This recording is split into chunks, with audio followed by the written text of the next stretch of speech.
Welcome to my YouTube channel F S Ata. आज का जो हमारा टॉपिक और डिस्कशन है वो है equation of motion for free fall.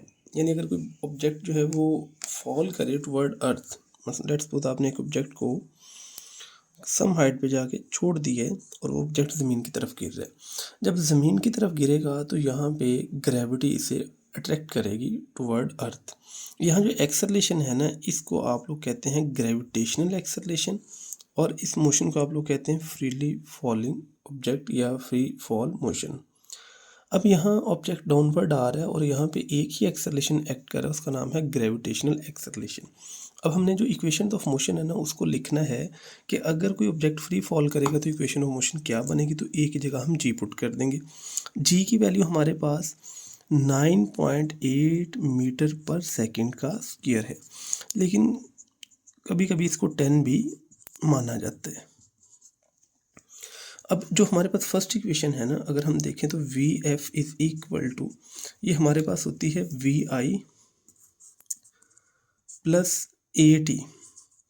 अगर आप फर्स्ट इक्वेशन में बात करें तो फिर ए की जगह हम जी पुट करेंगे, तो फर्स्ट इक्वेशन मेरे पास बन जाएगी V F is equal to V I plus G into T आएगी। तो ये मेरे पास फर्स्ट इक्वेशन जो है वो मोशन की बनती है।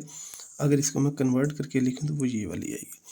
इसी तरह ही जब मैं सेकंड इक्वेशन के अंदर वैल्यू पुट करूँगा तो मेरे पास सेकंड इक्वेशन है S is equal to V I T plus 1/2 A T का स्क्वायर।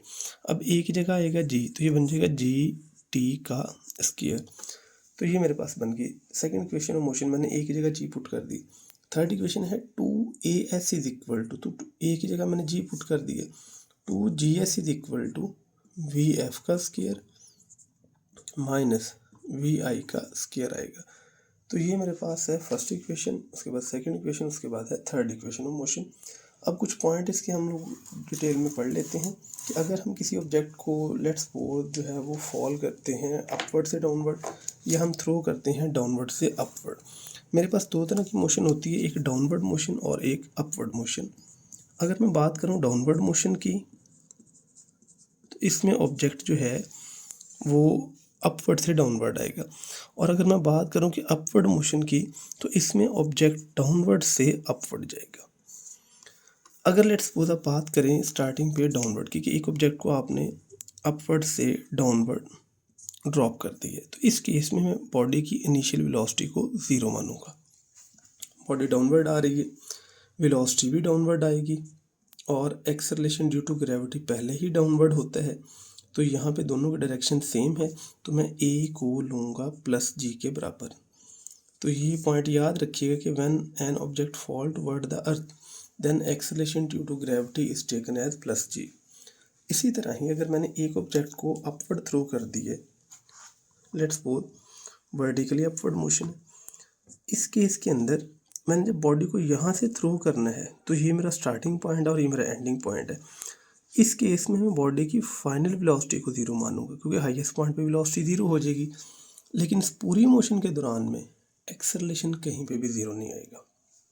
एक्सेलरेशन कहीं पे भी ले लें, वो हमेशा डाउनवर्ड और जी की वैल्यू के बराबर आएगा 9.8 या 10 के। अब बॉडी अपवर्ड जा रही है लेकिन एक्सेलरेशन है डाउनवर्ड।